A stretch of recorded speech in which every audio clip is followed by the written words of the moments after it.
que saludan también por el chat. Saludos a Sofía Almendra, a Camila Alexandra, Mendy Melanie, Brigitte Isabel. Saludos a todos ustedes, Adrián Rodrigo, Alejandra Camila, Omar, Nicole. Voy a empezar a presentar la diapositiva de hoy.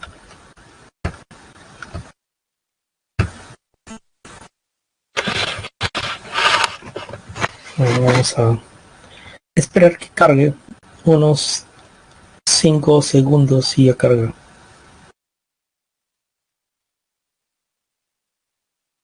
Listo, ahora sí. Dígame por favor si se llega a apreciar la diapositiva, me confirma. ¿Sí? Ya, listo, perfecto, ¿no? Si me responden que sí, quiere decir que también escuchan mi pregunta, por lo tanto escuchan mi voz. Bien, vamos a empezar la semana de hoy, que es la número 9, semana número 9, y vamos a hablar acerca de lo que es la epistemología, ¿no? Eso es lo que vamos a dar cuenta a continuación.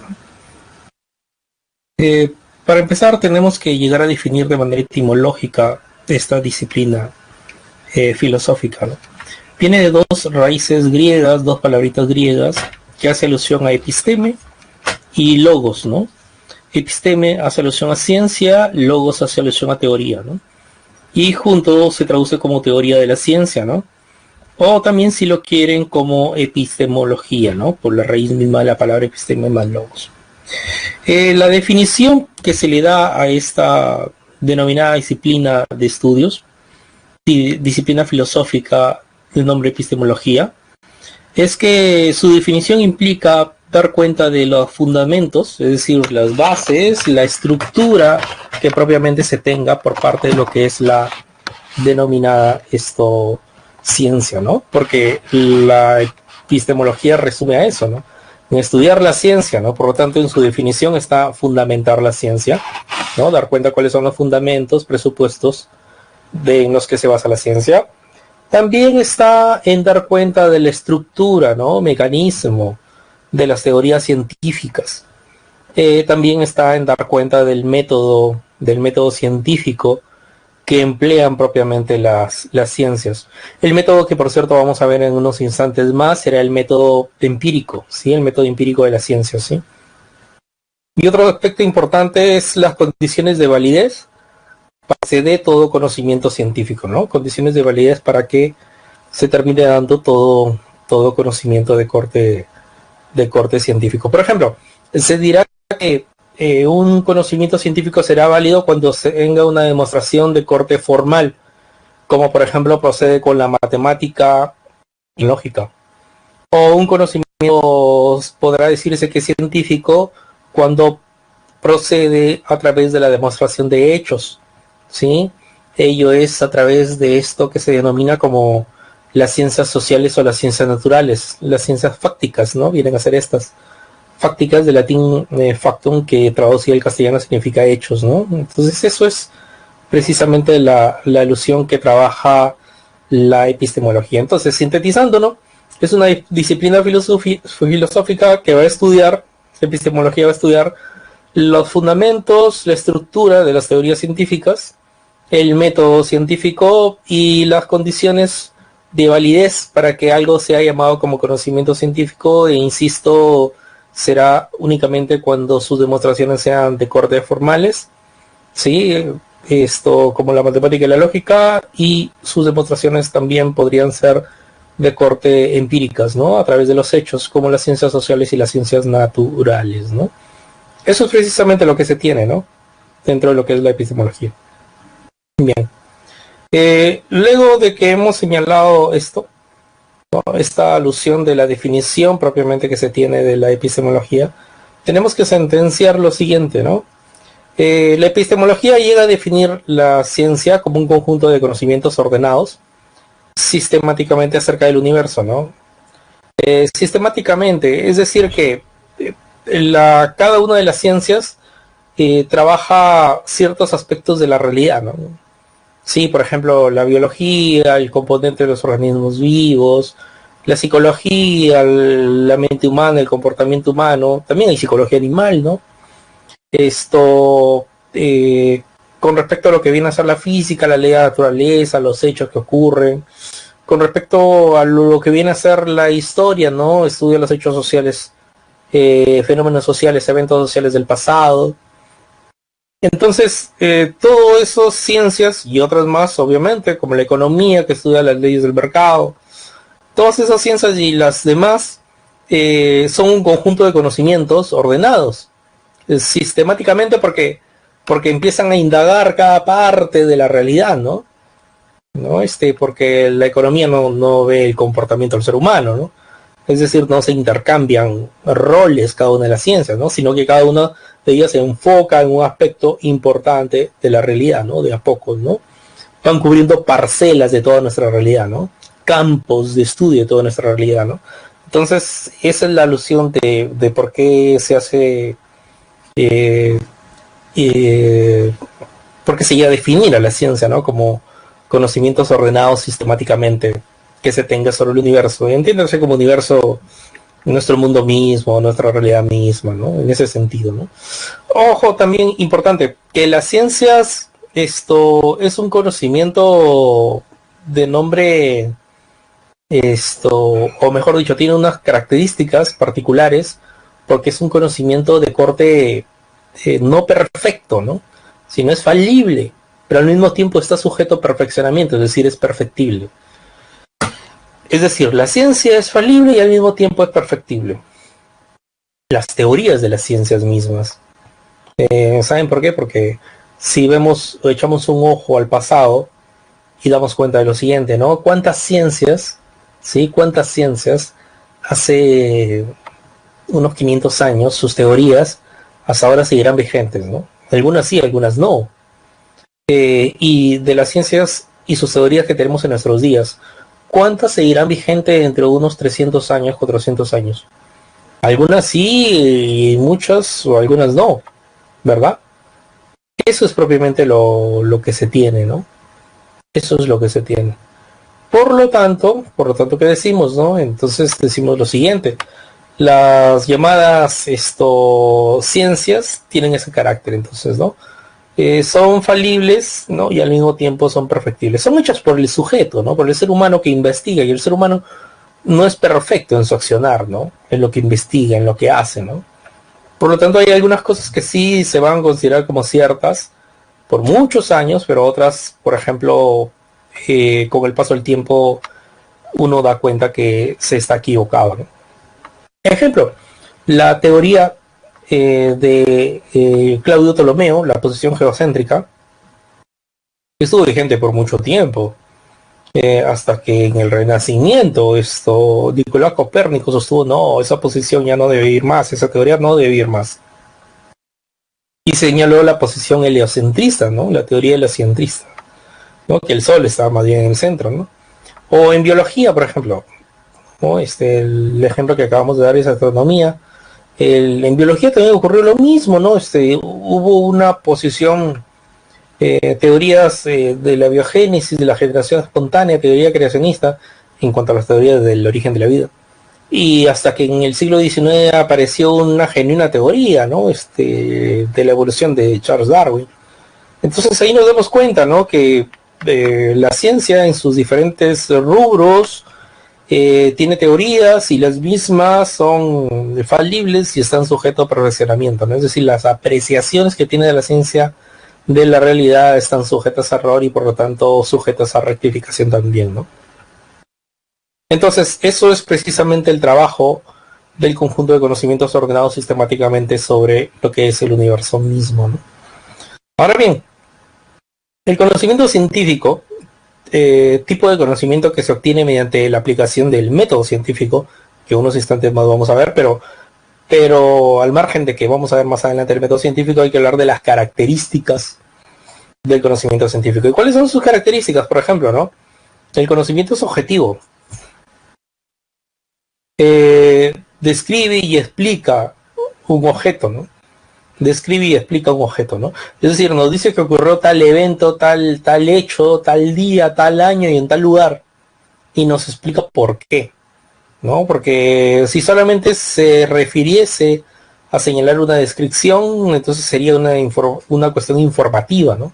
Pero la ciencia no solamente informa, es decir, no solamente describe, sino tiene una explicación, es decir, brinda las causas de por qué ocurre tal hecho, de por qué ocurre tal evento. Eso es propiamente por qué se llama objetividad, ¿no? ¿Por qué se llama objetividad, ¿no? El conocimiento del corte científico. Por otro lado, la ciencia también sigue un método, ¿no? Reglas, pasos. Vamos a dar cuenta más adelante que se tiene primera cuestión, la observación. Después, segunda cuestión, el problema. Después, la tentativa de solución al problema, la hipótesis. Después, las leyes. Y después las leyes, una llamada teoría, ¿no? Eso es lo que se tiene, ¿no? Eso es propiamente lo que se tiene. ¿Sí? Entonces, eso es lo que se llama como reglas y pasos. Y eso es el método propiamente de las ciencias, ¿no? Otro aspecto importante también está en lo que se denomina como que la ciencia es de carácter racional, ¿no? ¿Cómo es que sea de carácter racional la ciencia? Es decir, usa conceptos, proposiciones y argumentos, ¿no? Sí, porque la ciencia todo lo conceptualiza, ¿no? A través del objeto de estudio, ¿no? El objeto de estudio es el ser humano, su comportamiento. Entonces empieza a definir a raíz de eso al ser humano, ¿no? ¿Quién? La psicología, ¿no? Se expresa esa definición que se da, en este caso bajo el ejemplo del ser humano, se expresa bajo proposiciones, ¿no? Y se argumenta, ¿no? Cómo es que se concibe al ser humano, ¿no? Y la psicología da cuenta de ello, por ejemplo, ¿no? O cuando, por ejemplo, en el caso de lo que viene a ser la economía, ¿no? Da cuenta de lo que es la teoría de los mercados, ¿no? Teoría de mercados. Conceptualiza ello, ¿no? Dice que existen leyes en el mercado, ¿no? Ley de oferta-demanda, por ejemplo, ¿no? Y señala ello a través de proposiciones, ¿no? A través de un lenguaje bien argumentado, ¿no? Estructurado, ¿no?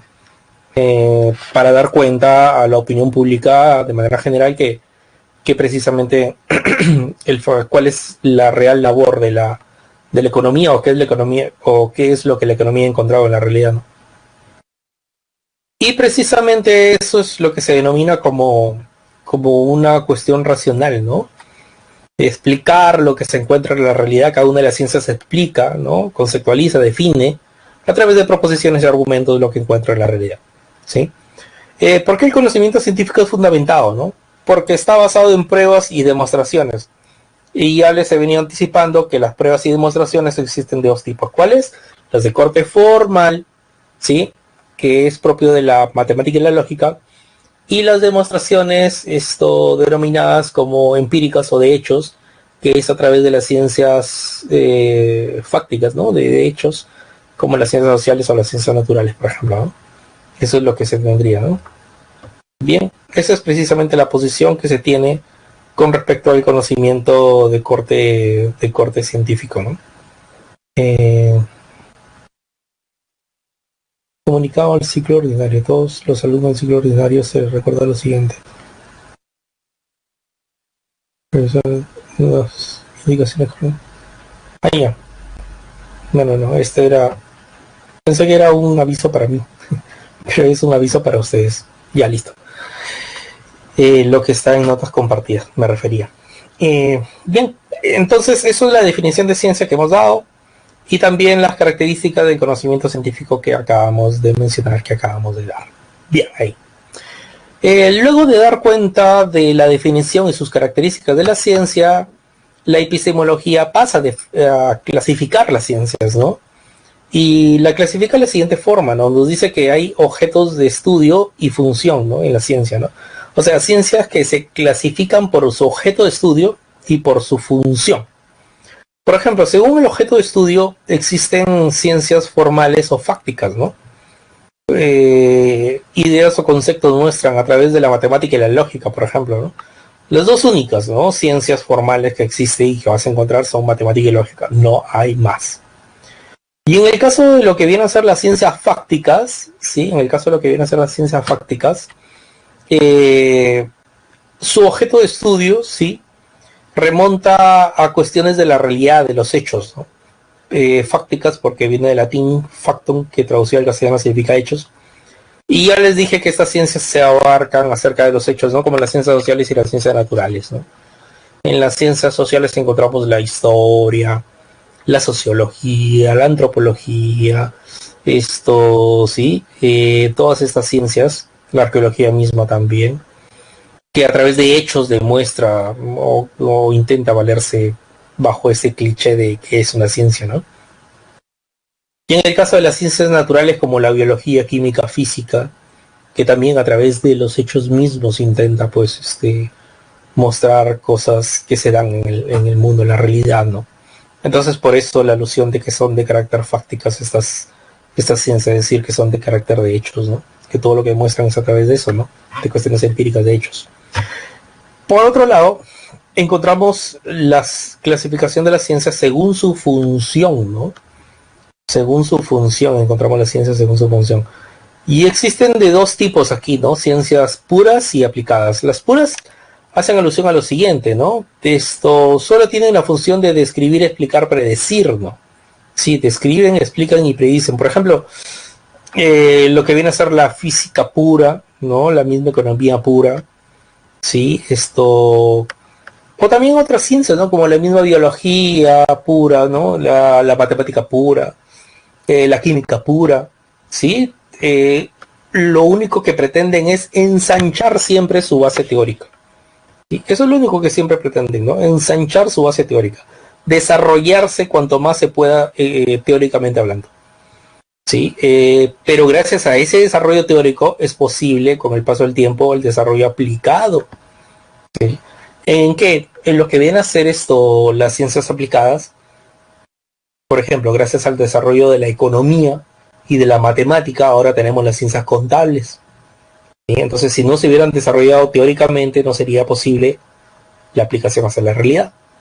O gracias al desarrollo, por ejemplo, de la química y de la biología, ahora tenemos las ciencias de la salud, por ejemplo, ¿no? Sí, es un aspecto importante. O gracias a lo que es la matemática, ahora tenemos las ingenierías, ¿no? Las tecnologías.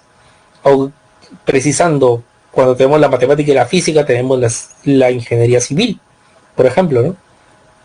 Entonces así nos damos cuenta, sí, así nos damos cuenta en efecto que las llamadas ciencias, según su función, sí, hay dos rubros, ¿no? Puras y aplicadas. Las del lado izquierdo, puras, solamente les importa desarrollarse teóricamente. Las aplicadas quieren entrar a tallar a la práctica, ¿no? Donde yace el ser humano, ¿no? En su día a día, ahí quieren entrar, ¿no? Por ejemplo, las ciencias de la educación, porque hay algunas universidades que sus facultades no se llaman Facultad de Educación, como en San Marco, por ejemplo, se llama Facultad de Educación, pero otras universidades, no solamente en Perú, sino en varias partes del mundo, la Facultad de Educación no se llama así, sino se llama Facultad de Ciencias de la Educación, se llama. Claro, en este caso serán ciencias aplicadas de la educación, ¿verdad? Pero, por ejemplo, un profesor de matemática, un profesor de física, ¿no es cierto? Y cualquier profesor de cualquier materia de estudio de colegio, ¿no? Puede aplicar, es decir, puede enseñar a los niños, ¿gracias a qué? Gracias al desarrollo de las ciencias puras, ¿no? ¿No? Un matemático puro, un físico puro no podría ir a un colegio a enseñar, ¿no? Porque tendría que bajar el nivel y tendría que estudiar estas cuestiones de cómo acercarse, cómo llegar al alumno, como se dice, ¿no? Cuestiones pedagógicas, ¿no? Y para eso sí necesita estudiar parte de la psicología, por ejemplo, también algo de sociología para entender frente a qué público se está enfrentando, ¿no? Entonces, la educación es una ciencia aplicada y viene gracias al desarrollo de una serie de ciencias puras que se han desarrollado a través del tiempo, ¿no? Entonces, eso es precisamente la alusión que se tiene aquí, ¿no? En cuanto a la distinción y la clasificación de las ciencias. Ahora, existe también, una vez que hemos visto la clasificación de las ciencias, existe también lugar a hablar con respecto a las funciones de la ciencia, ¿no? Las funciones de la ciencia básicamente son cuatro: describir, explicar, predecir y aplicar, ¿no? Describir, dar cuenta de los hechos, ¿sí? Dar cuenta de los hechos y dar cuenta de los eventos, fenómenos que se ocurren en la realidad, ¿no? Por ejemplo, la historia describe, ¿no? La historia describe, ¿no? Dice esto, sí, la historia describe, dice en ese aspecto, cuándo ocurrió tal guerra y tal revolución, ¿no? Y te dice, ¿no? En tal año o tales años y en tal lugar o en tales lugares. Bien. Pero después no solamente te escribe, porque si te escribe solamente estaría dándote una información nada más. Sin embargo, esto empieza a explicarte, ¿no? Sí, eso es lo que hace, ¿no? Empieza a explicarte. La función de la ciencia de la historia, una de sus funciones es explicarte. Es decir, te brinda las causas de por qué ocurrió tal revolución o por qué ocurrió tal guerra. Entonces ahí ya no se mueve. Cuando te dice que ocurrió en tal día, tal año y en tal lugar, es una cuestión descriptiva, pero cuando te dice el por qué, las causas de tal guerra, de tal revolución, entonces es una cuestión explicativa. También puede predecir, ¿no? Por ejemplo, gracias a las descripciones y explicaciones que ha hecho la historia, ¿qué te puede decir? Hay algo sentado y entendido, jóvenes. Que cuando en un sector de la sociedad se siente afectada por el hambre, se siente afectada porque no tiene muchos recursos para comer la sociedad misma, ¿sí? ¿Qué es lo que precisamente esto se tiene a partir de ahí? ¿Qué es lo que se tiene a partir de ahí? ¿No? Se tiene una revolución, ¿no? Se tiene una revuelta por parte de ese sector de la sociedad hacia el gobierno de turno, ¿no? Eso es lo que pasó, o lo que ocurrió con la Revolución Francesa o con la Revolución Rusa, ¿no? Sí, eso fue lo que ocurrió. O sea, partió de la clase baja de la sociedad. ¿Por qué? Porque se sentían que no podían, que no estaban cubiertas sus necesidades básicas, la del alimento. Y cuando ocurre de que ante el ser humano te metes con su alimento, entonces viene la rebelión, ¿no? Y esto fue lo que ocurrió en ese tipo de revoluciones, ¿no? No estoy diciendo que fue el único aspecto, ¿no? Sino fue el aspecto inicial, ¿no? Y obvio, ¿no? O sea, cuando hay hambre, todo el mundo va a salir a reclamar, ¿no? Entonces, una predicción histórica, ¿qué sería? Si en algún momento de la historia, en algún momento futuro, ocurre de que en un determinado sector de la sociedad se encuentra desprotegida por el gobierno, se encuentra con hambre y miseria, ¿no? Y dejan precisamente de comer, de alimentarse, entonces lo más probable es que precisamente se entre en una revuelta, ¿no? En una revolución allí, ¿no? En ese sector de la sociedad donde está ocurriendo ese hecho, ¿no? Es un aspecto predictivo.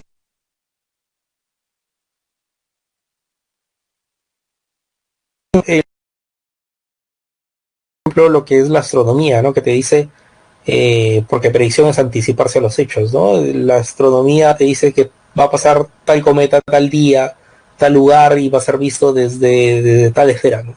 No sé. Entonces, ahí, ¿qué es lo que se tiene? Se tiene precisamente una predicción, ¿no? Una predicción, ¿no? Que te digan que va a pasar tal cometa tal día y va a ser visto desde tal lugar de la Tierra, es una predicción. Ahora, las ciencias también tienen una aplicación a la realidad, ¿no? La historia también se aplica, ¿no?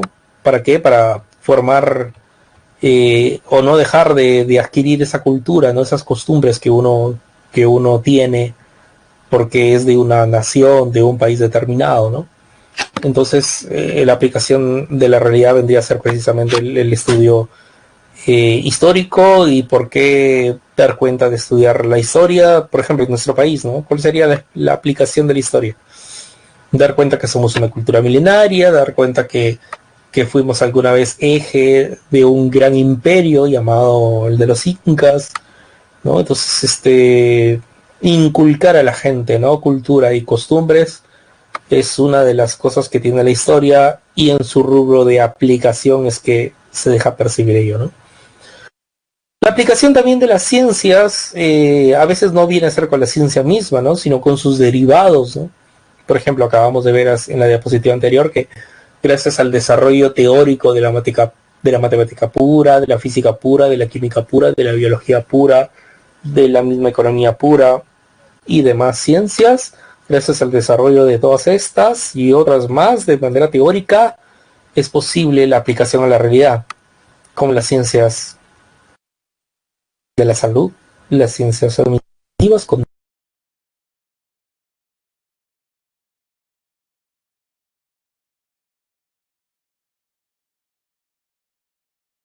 las ciencias administrativas, contables, las ciencias educativas, ¿no? Las tecnologías y las ingenierías, que es el caso más recurrente para dar cuenta de la aplicación de las ciencias a la realidad, ¿no? Y eso es precisamente lo que se tendría en esta ocasión, ¿no? Eso es en cuanto funciona la ciencia. En cuanto al método científico, y aquí entramos a la parte más importante de lo que es la epistemología, por lo tanto, en análisis de lo que es la epistemología, en análisis de la ciencia misma, ¿no? Y por eso precisamente señalamos a continuación lo siguiente. A ver, lo que viene a ser el método científico, que hay que decirlo bien, ¿no? Es el método científico, pero empírico, ¿sí? Sí, es el método clásico que se revisa en las ciencias, ¿no? Porque existen otros métodos, ¿no? La matemática no procede de manera empírica, ¿no? Incluso es intuitiva, dice, ¿no? Tiene un método intuitivo, o un método inductivo o indirecto, ¿no? Para sus demostraciones, ¿no? La lógica también, ¿no? Tiene un método indirecto como reducción al absurdo, por ejemplo, ¿no? Cuando uno hace inferencias de equivalencias e implicaciones notables en lógica. Pero bueno, ese es otro aspecto. Acá lo único que vamos a revisar va a ser el método científico, pero de carácter empírico, ¿sí? Ojo con eso, ¿no? Eso es lo que... Y normalmente siempre en cualquier libro que usted encuentre de introducción a la ciencia, teoría de la ciencia, epistemología, cualquier libro básico, ustedes van a encontrar esto únicamente. Van a encontrar esto únicamente. Bien. Visto ello, decimos a continuación lo siguiente, ¿no? Que la ciencia siempre sigue un problema, ¿sí? La ciencia precisamente se basa a través de problemas. Primero, con la observación. La observación le permite detectar problemas y los problemas llevan a hipótesis, la hipótesis lleva a una contrastación y esto a su vez viene a un análisis de datos. Veamos pues lo que se tiene a continuación, ¿no? Se dice, se sostiene, se refiere a qué, ¿no? Por ejemplo, ¿no? Pongamos un ejemplo concreto.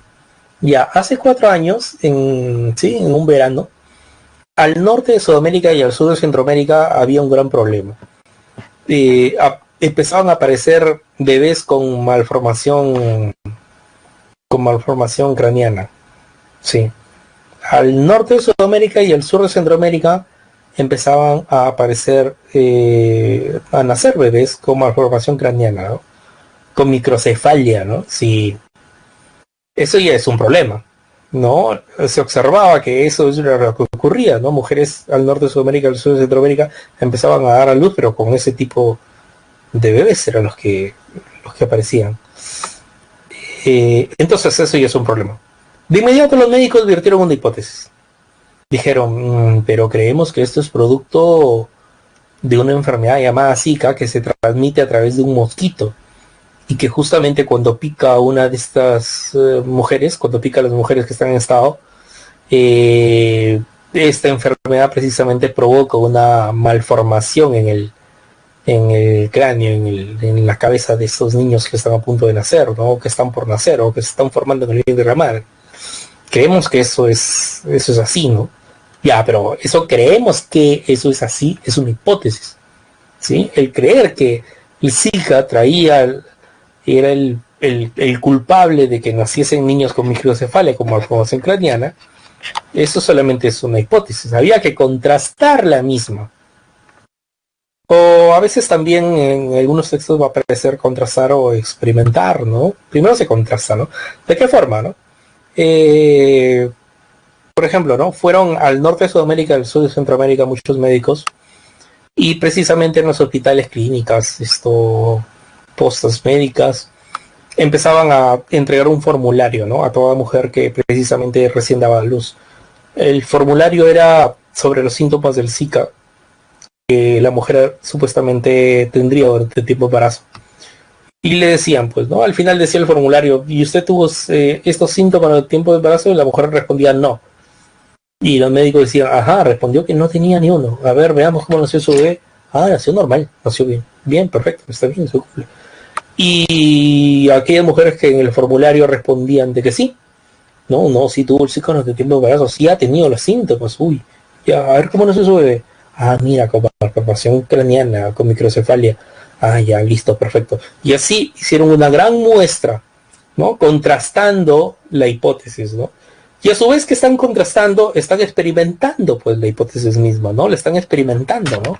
Le están dando a dar cuenta si es cierta o no la misma, ¿no? Y eso era lo que ocurrió.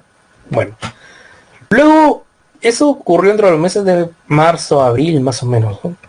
Luego esperaron un tiempo prudente para hacer un análisis de los datos que habían obtenido producto de la contrastación. Es decir, viene el cuarto paso, análisis de datos. Y esperaron más o menos hasta octubre, noviembre.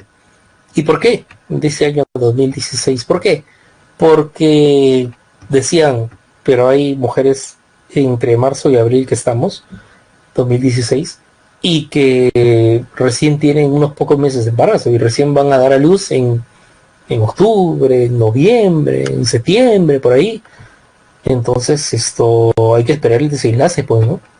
Entonces, con los datos extraídos hasta ese momento, de marzo a abril, hay que esperar, ¿sí? Hay que esperar. Y eso fue lo que hicieron, pues, ¿no? Esperaron más o menos hasta esos meses y otra vez, con lo mismo, ¿no? Con el formulario, ¿sí? Y teniendo en cuenta esto, el formulario y los síntomas mismos que describían el formulario, empezaron a preguntarle otra vez a las mujeres, ¿no? Para hacer un análisis de datos final, ¿no? Señora, disculpe usted, tiene aquí este formulario y diga si tuvo los síntomas durante su tiempo de embarazo. Responda, por favor, ¿no? Y aquellas respondían de que sí, iban donde el bebé otra vez, tenía malformación, sí, tenía microcefalia, entonces coincide, ¿no? Porque sí tuvo el ciclo de tipo de embarazo. Y algunos respondían de que no, volteaban y daban cuenta, ah, bueno, sí, correcto, ¿no? Porque no tuvo el ciclo de tipo de embarazo y su bebé ha nacido normal, está bien. Entonces, análisis de datos, los datos que en principio habían extraído de la contrastación, en otro nuevo análisis llegaron a dar cuenta de que sí, ¿no? Se reafirma la hipótesis, ¿sí? Sale positiva la misma, ¿no? Otra vez. Ojo, ojo con lo que voy a decir, que no es un dato menor. En ciencia, la epistemología considera que en ciencia no hay verdades, hay aproximación a la verdad. Así, por ejemplo, una superficie no es lisa al 100%, ¿no es cierto? Es un aproximado, ¿no? Bueno, ya hemos partido de la definición de que la ciencia no es un conocimiento perfecto, ¿no? Es falible y al mismo tiempo está sujeto a perfeccionamiento, es perfectible, ¿no? Eso es propiamente lo que se tiene, ¿no? Eso es lo que se tiene. Bien. Eso es por un lado, ¿no? Ahora, les decía, una vez que tienes el análisis de datos, es fehaciente, es cierto, certero. ¿Qué es lo que se tiene de inmediato, no? Se tiene esto, ¿no? Una ley científica. Es decir, la hipótesis confirmada por la experiencia, ¿no? La hipótesis confirmada por lo que viene a ser la experiencia, ¿no? Eso es la alusión, ¿no? Eso es la alusión, ¿no? La hipótesis confirmada por la experiencia. Esa hipótesis que ha sido confirmada por la experiencia, ¿no? Porque, como les dije hace unos instantes, fueron hacia las clínicas y hospitales a contrastar, ¿sí? Lo que encontraron, el resultado de esa contrastación, son precisamente hipótesis confirmadas, ¿no? Por la experiencia. Y eso se lo llama ley científica, es decir, encontraron una regularidad dada en la naturaleza. Eso es lo que encontraron, ¿no? Una regularidad dada en la naturaleza. Eso es lo que se encontró, ¿sí? Eso es lo que se encontró allí. Ahora, esa regularidad dada en la naturaleza, esa ley científica, se asocia con otras leyes y componen teorías. Por ejemplo, esta regularidad que los médicos encontraron la pueden asociar tranquilamente con la ley de Mendel, ¿no? ¿Recuerdan la ley de Mendel? Gen recesivo, gen dominante. Cuando se junta una persona de tez morena con una persona de tez trigueña, la persona de tez morena, su color de tez, va a predominar en el bebé, ¿no? En el niño o niña que van a nacer, ¿sí? Entonces, a lo que voy es que puedes encontrar un par de leyes o más relacionadas a una teoría genética, por ejemplo, ¿no? Pero nunca vas a encontrar varias teorías arroladas a una ley, nunca así. Por ejemplo, en economía se ve ley de oferta, ley de demanda elástica, ley de demanda inelástica, ley de demanda unitaria, y todo ello, ¿dónde lo ves? En teoría de mercados, ¿sí? En teoría de mercados. Entonces ahí nos damos cuenta, ¿no? Ahí nos damos cuenta que una teoría es mucho más amplia, porque tiene proposiciones generales, ¿no? Sobre los fenómenos o hechos que han sido contrastados, es decir, vienen producto de hipótesis, ¿no es cierto? Porque si la teoría alberga una serie de leyes, entonces por ende la teoría admite qué cosa, una serie de hipótesis confirmadas, ya que la teoría está compuesta de leyes, ¿no? Eso es importante señalar. Entonces la teoría científica son proposiciones generales sobre los fenómenos, hechos, entidades, relaciones y leyes que estructuran la realidad, ¿no? Eso es, ¿no? Las teorías científicas a veces tienen dentro de sí muchas leyes, ¿no? Que tratan de explicarla en sí misma, la realidad, ¿no? Han encontrado regularidades en la naturaleza misma, ¿no? Entonces eso es precisamente importante señalar y sostener, ¿no? Bien, eso es precisamente lo que se tiene con respecto a la distinción de ley científica y teoría científica, ¿no? Insisto, una ley es producto, ¿no?, de lo que viene a ser la metodología de investigación científica. Miren, problema, hipótesis, contratación, análisis de datos, bajo el ejemplo señalado. Y si la hipótesis queda confirmada, se ha contrastado bien, el análisis de datos ha sido certero, entonces la hipótesis confirmada pasa a ser una ley científica, otra regularidad que uno ha encontrado en la investigación, ¿no?, en la naturaleza, ¿no?, que uno ha investigado. Bien, que se puede asociar con otras leyes, sí, y producto de ello nacen las llamadas teorías, ¿no? Teorías. Entonces las teorías uno puede encontrar una ley o varias, ¿no? O varias. Nunca al revés, ¿no? Insisto con esta idea, ojo con esta idea. Nunca al revés. No es que puedes encontrar en una ley varias teorías, no, nunca así. En una teoría puedes encontrar varias leyes, sí, ¿no? Acuérdate, por ejemplo, de las leyes del mercado, ¿no? De economía, ¿no? Oferta, demanda, elástica, inelástica, unitaria, y todo ello se asocia a teoría de mercados, ¿no? ¿Verdad? Entonces, por eso que la teoría es compleja, ¿no?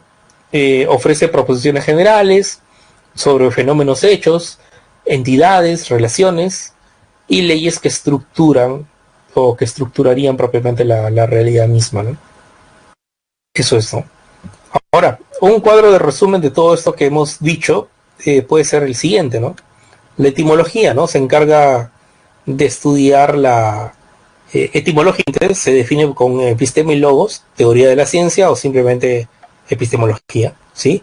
Su definición es una disciplina filosófica ¿de qué se encarga? De estudiar propiamente la ciencia, ¿no? Y llega a definir la misma como un conjunto de conocimientos, ¿no?, que son estructurados y que además son, llamémoslo así, como sistemáticos de la realidad, ¿sí? Son estructurados y sistemáticos de la realidad, la ciencia misma, su conocimiento que ofrece, y son falibles y al mismo tiempo están sujetos a perfeccionamiento, ¿no?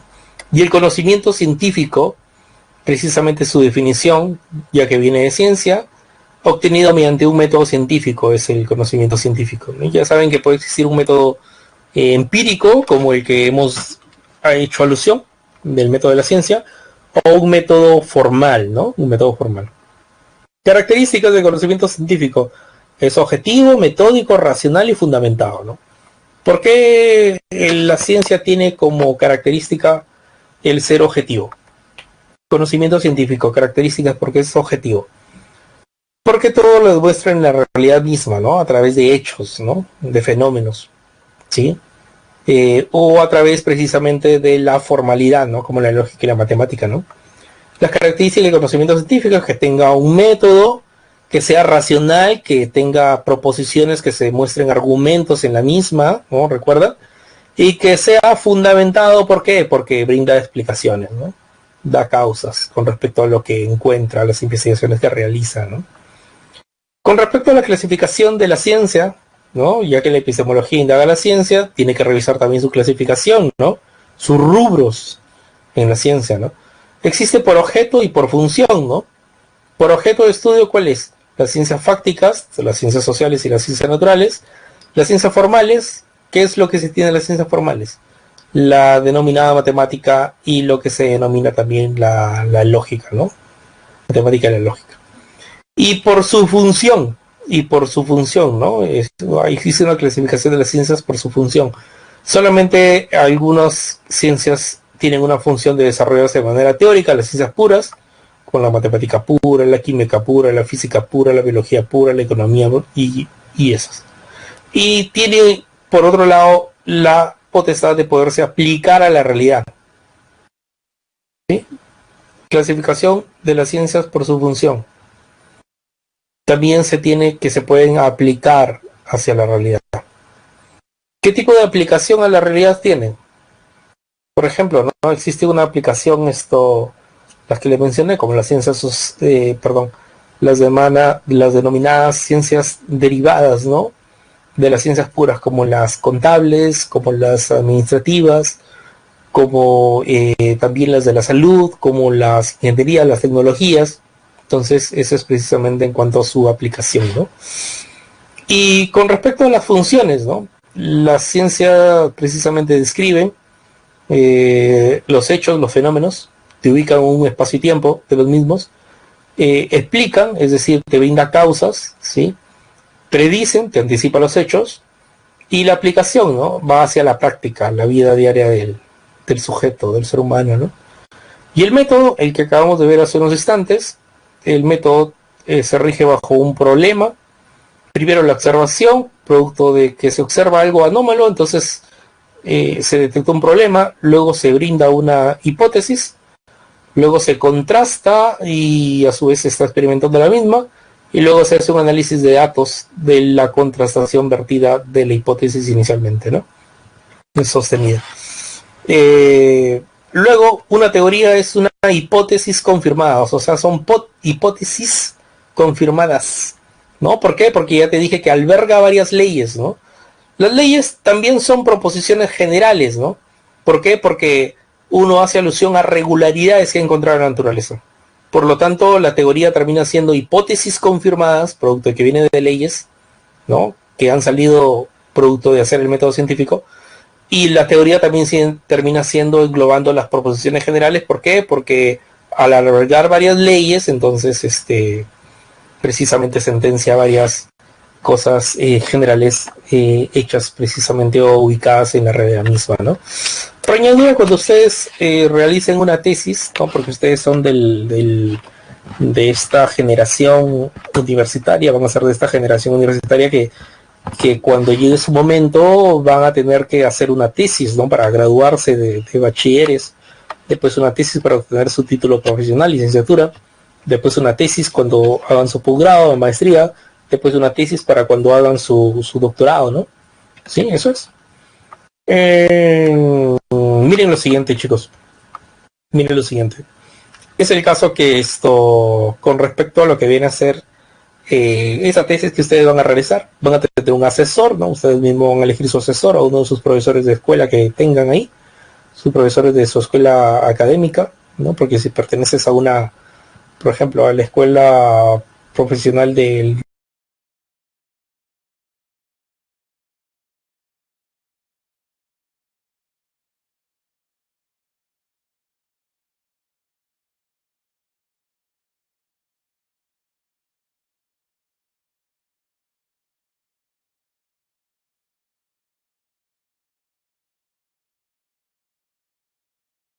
literatura, entonces vas a tener que elegir a alguien de esa escuela para que sea tu asesor, ¿no? Si es que eres literato, si es que eres un médico, vas a tener que elegir a alguien de la escuela profesional de medicina, ¿no? Para que sea tu asesor.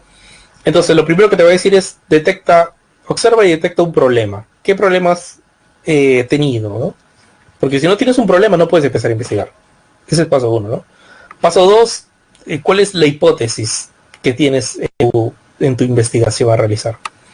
Lo otro, tienes que contrastar, experimentar la misma, ya sea a través de hechos o ya sea a través de argumentos, ¿sí? Y hacer un análisis de datos con respecto a lo vertido por tu hipótesis, ¿no? Si tu tesis es certera, entonces, y está según determinado rubro de ciencia, entonces encontraste una ley, una teoría, ¿no? No encuentras leyes, no encuentras teorías en materias que son netamente teóricas, ¿no? Como la literatura y la filosofía, por ejemplo, ahí no encuentras leyes y teorías, ¿no? A la manera de la ciencia. Los de inglés hacen tesis, esto creo que sí, porque es el igual que la lingüística, al igual que la lingüística, ¿no? ¿No? Tienes que irte a una provincia alejada de Perú y tienes que detectar un problema, ¿no? Sobre el habla, sobre el lenguaje, ¿no? Sobre el castellano que ellos hablen. Y a partir de ahí viene tu investigación, ¿no? En el caso inglés, obviamente no vas a poder viajar, pero, pero me imagino que debe ser algo que has encontrado, ¿no? Porque si es una carrera netamente inglés de 5 años, de tipo universitaria, entonces vas a tener que haber detectado algo dentro de la historia, ¿no? La importancia del inglés, por ejemplo, ¿no? Visto desde un punto de vista que nadie lo había visto, porque si no, tu tesis no va a ser válida, ¿sí? Tú puedes comprarte el problema que otros se compraron anteriormente, pero tu arribo a investigación tiene que ser distinta a la propuesta de cualquier otro que ha habido y estudiado lo mismo que tú a través del tiempo, ¿no? Los ingenieros, sí, también. En el caso de los ingenieros también tienen que hacer una tesis, porque con la ley nueva, ya nadie se puede graduar mediante lo que es un curso, ¿no? Antes habían cursos para graduarse y obtener el título profesional, pero ahora todo es investigación, ¿no? Porque la universidad tiene que ser eso, investigación. Y siempre nació así la universidad, desde la época medieval, ¿no? Que nace la primera universidad en Bolonia, 1255 o 5, si no la memoria no me falla. Y empezó así, ¿no? Lentamente investigativa, ¿no? Entonces se quiere volver a eso. En el Perú hasta inicio de los años 90, no se hacía tesis de bachiller, ¿no? Perdón, se hacía tesis de bachiller, ¿no? A partir de pero en los años 80 fue muy convulsivo, ¿no? Por la época del terrorismo y todo eso. Pero después se decidió a que, bueno, ya los universitarios no hagan tesis. ¿Por qué? Porque en los años 80 sobre todo había mucha deserción universitaria de los alumnos, ¿no? Por este tema de que las universidades estaban tomadas por esos, por el terrorismo y todas esas cosas. Y entonces hubo una ley que facultó a que necesitamos profesionales, necesitamos promover profesionales. Entonces, finales de los 90 hasta lo que viene a ser hace unos 4 o 5 años atrás, el bachiller era automático, ¿no? Para dar la posibilidad que existan más profesionales, ¿no? Pero como la sociedad ya se estabilizó otra vez, ¿no? Entonces hay que volver a que la universidad sea netamente investigativa, ¿no? Entonces, tesis de grado de bachiller para aquellos que terminan sus 5 años de estudio en la universidad, ¿no? Por ahí creo que hay una u otra carrera que no admiten tesis de bachiller, ¿no? Creo que solamente es un curso o mediante prácticas, ¿no? Pero creo que ya son escasas y pocas, ¿no? Son escasas y pocas, ¿no? Esto es precisamente lo que se tiene, ¿no?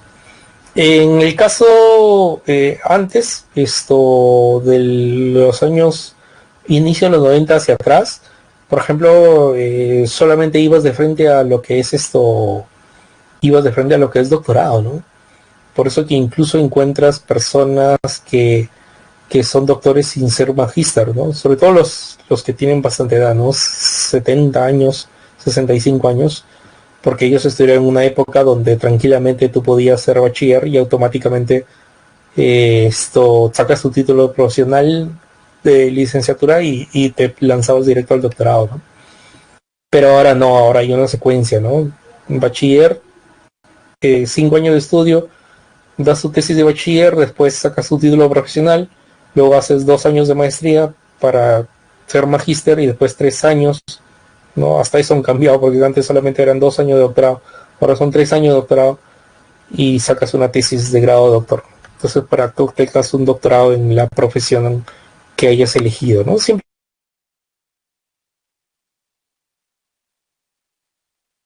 implica más ganancias de dinero también, ¿no? Cuanto más grados de estudios tengan, ¿no? Eso es así. Bien, y con eso pasamos a lo que son las preguntas de evaluación, lectura y los ejercicios, ¿sí? Y ya que me quedan solamente 5 minutos,